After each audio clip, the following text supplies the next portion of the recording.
mofinaina isan'andro atolotry ny mpitandrina rakotina valina maoly.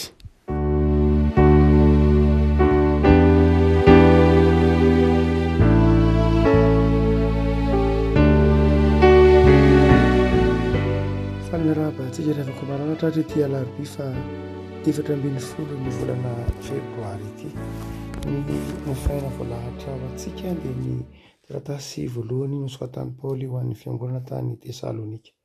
Tesalonika voalohany 4 andiny voalohany ka hatramin'ny 9. Tesalonika voalohany 4 andiny voalohany ka hatramin'ny 9. Mbola nidika teny fanotsiana fahenina ihany no ampiasaintsika riavako.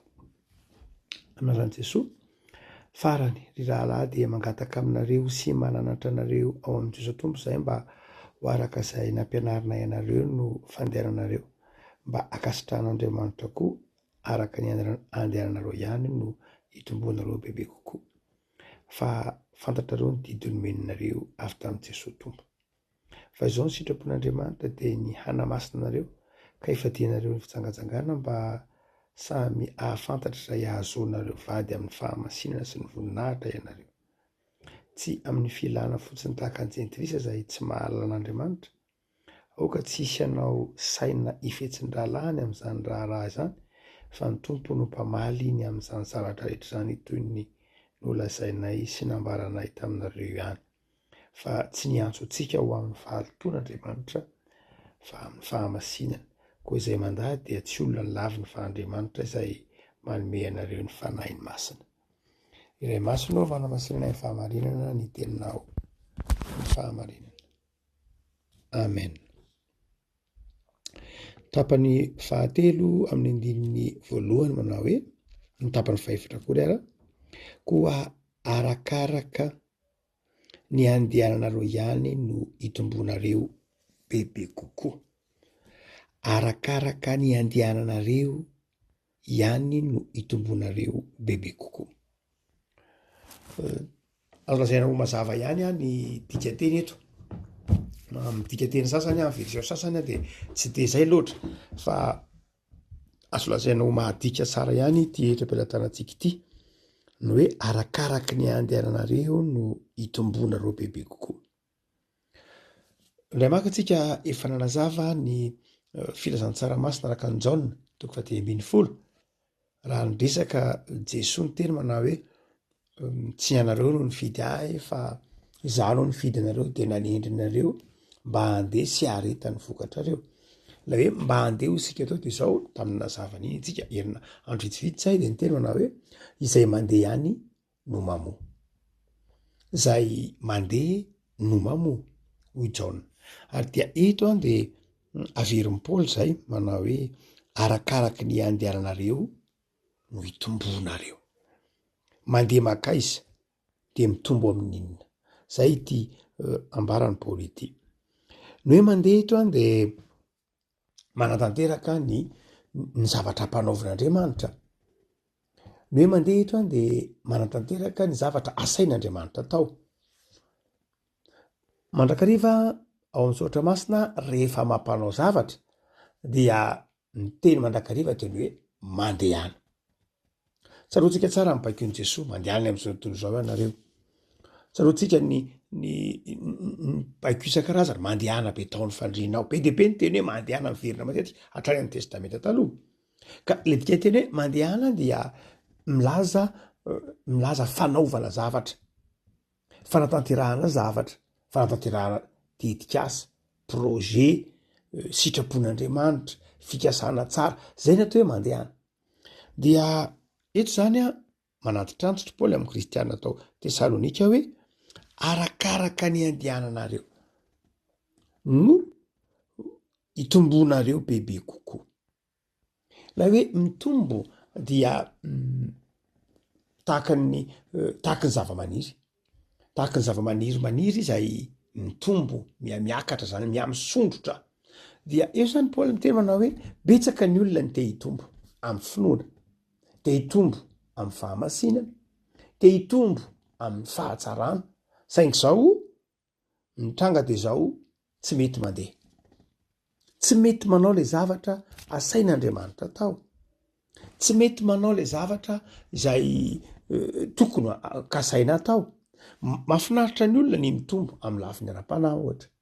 Mahafinaritra ny olona ny mitombo amin'ny lafiny zavatra maro samihafa, saingy zao malaina izy, kamo izy, tsy mazoto izy, mifanjahana izy. De hoy Paoly zao noho izy, raha tsy mazoto ianareo mandeha, raha tsy mino ianareo, raha tsy manam-paharetana ianareo, de zao tsy mitombo ianareo, tsy mitombo ianareo. Arakaraka ny andehananareo no hitombonareo. Kristianina mitombo, mitombo finoana, mitombo fahendrena, mitombo fitiavana n'Andriamanitra mihitsy koa ara. Reto raha mamaky any Paoly sika dia amin'ny ety andininy ity manao hoe ahoana ny olona de zao tsy ny fitombona, fa ahoana ny mba hahatonga atsika azo toandeha, ahoana ny tokony ataotsika ho atsika malaindaina mandeha tony, ahoana no andehanantsika mba hitombontsika. Tsy any am'lay mitombo ny olana, fa raha vantany vao mandeha de mitombo mitsary zany. Fa ny olana ho an'ny Tesalonianina de zao tsy lay mitombo fa lay mandeha. Ahoana no atao mba hampandeha, ahoana no atao mba hampandeha, raha mamaky ny soratro Paoly na mamaky ny firazantsara. Le teny hoe mandeha dia hotsika atao hoe ny tsy mandeha de milaza fahalainana. Inona ny tsy mampandeha ny olona? Voalohany indrindra de zao, ny tsy mampandeha ny olona de ny aretina. Mahatonga ny olona tsy manao ny asan'Andriamanitra, mahatonga ny olona tsy manao ny tsara de aretina, areti-panahy. Betsaka ny olona manana areti-panahy de tsy mety mandeha izy. Areti-panahy tahaka ny hoe misalasala ny amin'ny fitiavan'Andriamanitra, misalasala ny amin'ny famindrampon'Andriamanitra, na manana zavatra mamatotra mihitsy ka misalasala ny amin'ny famelan-keloka omen'Andriamanitra, de marary, malemy. Tahaka n'lay ravakina ra-panahy, lay lehilahy marary my paralysy de malemy tahaka reny, tsy mandeha. Tsy mandeha satria marary, tsy mandeha satria manana aretina, tsy afahana manao lay zavatra tokony atao, tsy manana teraka lay zavatra tokony atao, dia mazava ho azy zay tsy mandeha tsy mitombo. Hotsika manao hoe inona ary no atao mba hampandeha? Ho zany de zao ny vahaolana mba hampandeha raha ao anatin'ny areti-panahy lay olona anankiray, na ao anatin'ny areti-panahy lay fikambanana, lay fiangonana, lay mpino. Raha ao anatin'ny areti-panahy izy, manana areti-panahy izy ka tsy afaka mitombo, de inona no atao? Mazava tsara. Dia izao tsy misy afa-tsy ny fitondrana, fanatonana bebe kokoa ao amin'i Jesosy. Entina eo amin'i Jesosy lay areti-panahy. Indray ny areti-panahy entin'ny olona amin'ny lafiny siantifika, entin'ny olona amin'ny lafin-jahatra maro samihafa, dia indrandray tsy sitrana le areti-panahy. Misy ny areti-panahy tahaka ny hoe raha misy ny aretin'ny vatana ka tsy afaka mandeha de makany amin'ny dokotera, de misy ny dokotera aretina manasitrana ny tongotra afaka mandeha. Fa eto kosa dia areti-panahy de tsy maintsy any amin'ilay dokotera-panahy de Jesosy zany mba afaka mandeha. Tonga eo amin'i Jesosy raha ve le marary fanahy ka mahatonga azy mandeha, dia afaka mitombo bebe kokoa. Manatona ny Jesosy. Ary ny fomba anatonana ny Jesosy de tsy amin'ny herin'ny tena lay olona manana areti-panahy. Ny olona manana aretina zany sy teneninao hoe mitsangana de mandeha any, kizy raha marary koa. Fa etiny eo amin'ilay mpitsabo izy aloha, ary iza no mitondra azy. Ny tenany aloha manaiky ho entin'ny olona, ary ny olona dia manaiky hitondra azy eo amin'i Jesosy. Tahaka ilay marary my paralysisany retsahantsika teo, tahaka n'lay marary teo amoron'ny farihin'ny Betesda, na teo amin'ny farihin'ny Siloama, dia hotsika manao hoe lay olona mihitsy zany manaiky ho entina. Misy olona mitondra anao, mitsabo anao, mitondra anao makao amin'i Jesosy. Ary zany rehefa ko malala mahazava-dehibe ny fiangonana sy ny fianakaviana. Herinandro ny fianakaviana moa tsika dia ny fiombonana, ny fifandraisana, dia mahatonga ny olona afaka izay mazoto kokoa miorina ao amin'i Jesosy, mitondra anao eo amin'i Jesosy. Rehefa ko ahoana no ataony mba hampandeha? Ny atao mba hampandeha de zao manatona an' Jesosy, manaiky hoentiny eo amin' Jesosy, manaiky hitondra tena eo amin' Jesosy le manana areti-panahy.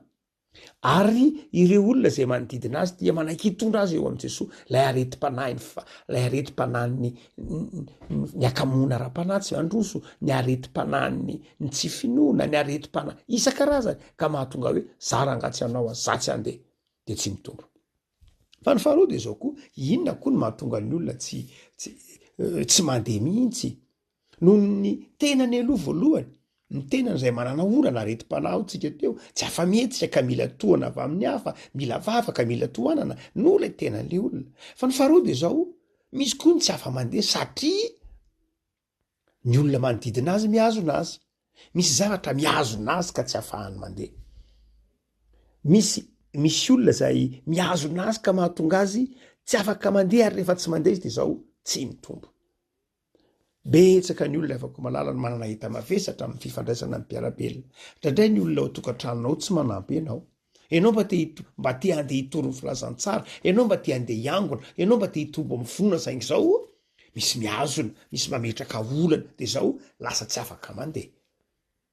Tsy afaka mandeha satria na de te handeha de zao ny olona manodidina anao manao zay tsy handehananao. Misy vato misakana tsy handehananao amin'ny olona manodidina anao. Inona ny ivavahana, inona koa ny Andriamanitra reo, nareo mba mivavaka nefa ohatran'izao, nareo koa mivavabavaka fotsiny fa toatrana ihany ny toetranareo, inona andehanana am-piangonana, mameno fiangonana fotsiny nareo, zay ara tsy makany am-piangonana masina no nareo, fa maninona ny zay ara tsy mivavaka atao tsara no nareo, nahoana ny mpivavaka be de be mpivavaka kanefa ny mbola ratsy ihany ny fitondrantenany, jereo ny mpitondra, jereo ny fiarahamonina betsaka mpivavaka fa maninona ohatr'izao ihany ny firenena. Reny rehetrareny dia feo izay mahatonga ny olona tsy mandeha. Tsy feon'Andriamanitra reny, tsy feon'Andriamanitra zany, tsy feo tsara zany, tsy feo tsara zany olona manan-kivy zany, tsy feon'Andriamanitra mihitsy zany. Zany feony tsara zany tsy feon'Andriamanitra, feo hafa mihitsy zany. Tsy feon'Andriamanitra mitemana hoe jereo rery olona rery mbo mandeha nefa mivavabavaka fotsiny nefa ny fitondratena ny hafany ihany. Ny olona ny kristianina tsy natao hijery ny finoany hafa, ny repère-ny kristianina, ny maridàlan'ny kristianina, tsy ny fihetsiky ny hafa mihitsy. Hoe satria rery mivavaka nefa ohatran'izao ihany ny fitondrantenany de mahatonga anao hoe no zany de za zany tsy handeha, tsy mara de diso natren'Andriamanitra ianao. Satria ve ranona sy ranona ratsy ny fitondrantenany de tsy ho any am-piangonana na tsy hivavaka ianao, ny azony izy any, iny azy sy Andriamanitra iny. Izy sy ny tompo no mahafantatra iny, fa ianao zavatra hafa mihitsy. Tsy le olona manodidina anao matoa amin'ny azo fijaliana, fa Jesosy no matoa amin'ny azo fijaliana ho anao. Tsy ny olona mihitsy no mahavoavonjy ianao, fa Jesosy ihany no mahavoavonjy ianao. Tsy ny olombelona na ary tongotra aman-tanana anao fa Andriamanitra. Tsy ny olombelona na nome anao zay rehetra ilainao fa Andriamanitra. Noho zany tsy ny olombelona mimpanjininao fa Andriamanitra. Noho zany de izao betsaka ny olona izay tsy afa-mandeha mihitsy no reo manodidina azy. De misy malemy tahaka izay. Kivy tsy te hiady de aleoko tsy mandeha, tsy te hifamaly tsy te ady aleoko tsy mandeha miangona, tsy te hifamaly de aleoko tsy mandeha mivory amin'ny fikambanana ny am-piangonana na sampana, tsy te hifamaly de aleoko tsy manao adidy, tsy te hifamaly de aleoko ndray de tahaka izany. Misy tsy afaka mandeha na de te handeha azy satria lay manodidina azy mihazona azy. De inona no atao Paoly amin'ny Sotra Masina ity? Mazava amin'ny Tesalonianina, raha tody zavatra tahaka izany ianao hoe tsy afa-mandeha noho ny manodidina anao de inona no ataonao? De izao mazava ny Soratra Masina, ny fiainanao, ny fiainam-bavaka amin'izay toerana misy ianao de manampy anao. Iaino le fiainam-bavaka mangataha amin' Jesosy mba ho afaka ireo olona manodidina anao, ireo zavatra zay vato misakana manodidina anao, na ireo olona izay ataontsika hoe mihazona anao, ny mpiara-fiarahamonina mihazona anao tsy handroso de zao tsy ny herin'ny tenanao no manafaka anao amin'izany fa ny herin'Andriamanitra. De mivavaha mafy amin'Andriamanitra, mivavaha amin'ny faharetana. Inona ny tadiavin'Andriamanitra? Ny faharetana. Miditra karemy tsika tsoatsy de izao zava-dehibe zany ny faharetana. Manoloana an'ireny zavatra mihazony ireny de izao tsy mahazo kivy ianao ka miemotra, fa tsy maintsy maharitra ianao. De tafianao ny faharetana, de tafianao ny fahalemem-panahy, de tafianao ny finoana, de zao afa mandeha ihany ianao. Fa ny fahatelo zay miazona ny olona tsy afaka mandeha ka mahatonga azy tsy mitombo dia eo ny tena nosika teo zay mety manana areti-panahy, faharoa eo ny manodidina azy izay mahatonga azy miazona an'le izy. Fa ny fahatelo lehibe koa zay ao amin'ny Tesalonianina dia izay mahatonga ny olona tsy afa mandeha mihitsy dia misy vato misakana manokana. Tsy olona ndray miazona eo fa vato misakana, zavatra mihitsy ilay vato misakana, fa tsy hoe olona fa zavatra. Mety ho inona zany? Asa. Za be asa be, za tsy afaka andeha, tsy afaka manompo za tsy afaka manao zavatra, za be asa.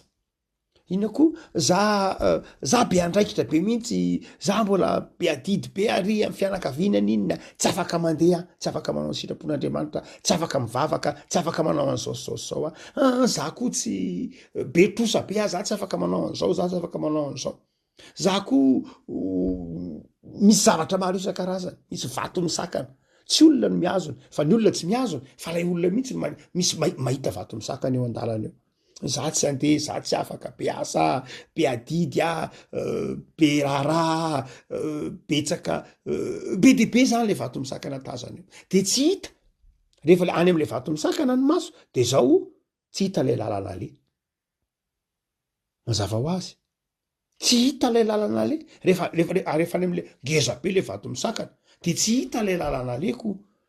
Dia lasa manoloana an'izay mety ho zavatra hampanaovina rehetra, de zao ka zange, zao e zange, mety matanjaka ihany ny vatana afaka manao, ny fianakaviana hoe mandala mba atao, fa zao lay vato misakana no hitena. Za kosa aloha aiza ny ahavitako, jerety adidiko, jerety asako, za tsy manam-potoana, za tsy manam-bola, za be de be fandaniana voly zany, za mbola be de be nataontsika ry havako. Ary dia lasa tsy mandeha tsika, tsy manao tsika, de tsy mitombo mihitsy isika, de tsy mitombo. De vao mainka aza fa tiantoka lehibe. Inona no ambaran'ny Paoly, inona no ambaran'ny Soratra Masina manoloana ny vato misakana?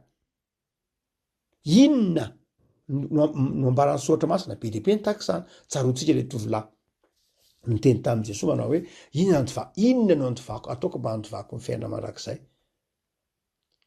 Dia hoy Jesosy, mandehana am'dio ny fanananao, de mazara ho an'ny malahelo. Tonga dia nihimotra terira zazalahy, satria ny vato misakana hitany voalohany de zao manao hoe de antra zany. De be reo olona zay tojo vato misakana. Andraso aloha fa andevina ny raiko, andraso aloha fa avy ny vidy omby andraso be de be ny vato misakana, ka mahatonga ny olona tsy mandeha, tsy manao ny asan'Andriamanitra, tsy mandeha mahatanteraka ilay zavatra tokony atao na adidy io amin'ny lafiny ara-panana, amin'ny lafiny ara-piarahamonina, de zao le vato misakana. Inona nataon'ny Soratra Masina mba hialana am'ireny, mba hahatonga ny olona andresy iny vato misakana iny? Inona? De mazava ho azy ny fibanjinana ny hazo fijalian'i Kristy teo an-tampon-tendrombohitra antsoina hoe Golgota, no nombonany tamin'ny hazo fijalian'i Jesosy. Ny dikan'izany lay tendrombohitra vato misakana io efa nitsatoka tao ny hazo fijalian'i Kristy, de tsy lasa tendrombohitra vato misakana intsony io, fa tendrombohitra ahitanao ny hazo fijalian'i Kristy. Io asanao mety hoe ataonao vato misakana io, de zao rehefa tonganao amin'i Jesosy io, tonganao amin'ny finoana io, de zao manjary fitaovana indray io asanao io, mahatonga anao mandroso sy mandeha. Mety tsisy fotoana mihitsy rak za nge be asa be za ohatra sao, fa rehefa mino ny tompo anao mandray an'i Jesosy anao, lasa io asanao indray, rehefa mitsatoka amin'io asanao ny hazo fijalian'i Kristy, de zao io asanao indray lasa fitaovana mahatonga anao mandeha. Io asanao indray lasa fitaovana mahatonga anao mandeha ary tonga mampitombo anao. Miteny hoe anka za fianakaviako zao, de io fianakavianao indray lasa zay ataonao hoe vato misakana rehefa tonga ao amin'ny hazo fijalian'i Kristy io, rehefa banjinao amin'ny finoana Jesosy, avelao Jesosy hiditra ao amin'ny fianakaviana io, avelao ny hazo fijalian'i Kristy anjaka ao, de zao ho hitanao fa le vato misakana tsy tonga vato misakana ntsony fa tonga inona fitaovana mampandeha anao ndray be dehibe ny zavatra mety ho vato misakana fa izao efa resin'ny azo fijaliany Kristy zany ary efa nikodiny vato rehefa nitsangana tamin'ny maty Jesosy de hoe ny filazany Jaona azy manao hoe de nikodiny vato ao amin'ny Kristy ihany no manaisotra ireny vato misakany ireny dika zany de zao raha tsorona na inona zavatra manakana antsika de zao rehefa ao amin'ny Jesosy isika de afa mandeha foana rehefa manaiky ampiasain'i Jesosy isika rehefa mino isika rehefa vonona isika rehefa maharitra isika de afa mandeha foana de mandeha anara fa arakaraky ny andehananao nitombony ny fitahina aminao raha zay ny mahafinaritra anao zava ho azy fa tsy maninona arakaraky ny andehananao nitombony ny finoanao indrindrindrindra arakaraky ny andehananao nitombony ny fitiavanao an'Andriamanitra arakaraky ny andehananao nitombony ny voy eo aminao fa izay tsy mandeha tsy mamoa fa izay mandeha mamoa izay variana amin'ny vato misakana izay variana amin'izay rehetra miazona azy de zao tsy andeha izy ary efa tsy mandeha izy de tsy mamoa ary rehefa tsy mamoa tsy mahavokatra tsy mitombo de tahaka n'ilay aviavy Betany ivavaka isika tompo misaotra anao zay noho ny amin'ny teninao zay manazava aminay fa arakaraky ny andehananay no itombonay arakaraky ny anekenay ny izotra amin'ny lalana sy ny fikasana tsara mpanaovinao anay no itombonay maika ny tombo zay tompo saingy malaina ny andeha malaina satria ndraindray ny tsy fahatanteranay ny fahalemenay ny miazona anay de malaina zay ny fahakelezany finoanay ny manodidina anay misitona anay emotra hitanao daholo angereny Jesosy fantatrao daholo reny atko ny asanay ny zavatra maro samihafa saninay de ndraindray Jesosy ataonay vato misakana izy reny de mitaraina aminao zay manao hoe tsy manam-potoana tsy manam-bola tsy manana an'izao de tsy mandeha tsy manao ny asanao tsy manao ny sitraponao tsy manao ny tsara tompo de vao zay mba afaka andeha ianao no manana mamany karaza-patorana zay mety mamatotra anay ka tsy afahanay mandeha na inona dia azonao vahany zay de vao zay mba afaka andeha mba hitombo jereo ny tokantrano tsirairay tompo am'izao herinandro ny fianakaviany zao jereo ny tokantrano tsirairay mba andeha anompo anao andeha amin'ny fitiavanamana andeha ny fitiavana anao Andriamanitra de mitombo fitahina mitombo fifaliana mitombo fahasoavana eo ambany famindram-ponao jereo reo marary Jesosy jereo reo manana olana jereo reo tokantrano tsirairay taomy mba hahitany azy fijalianao sy ny fandresenao na ny fahafatesana ka kristianina sy mpino miorina tsara amin'ny fitiavana sy ny fahatokinanao de mitoera Jesosy atomponay ho fiaina mpifaliana ny andronay isan'andro amin'ny anaranao Jesosy amen.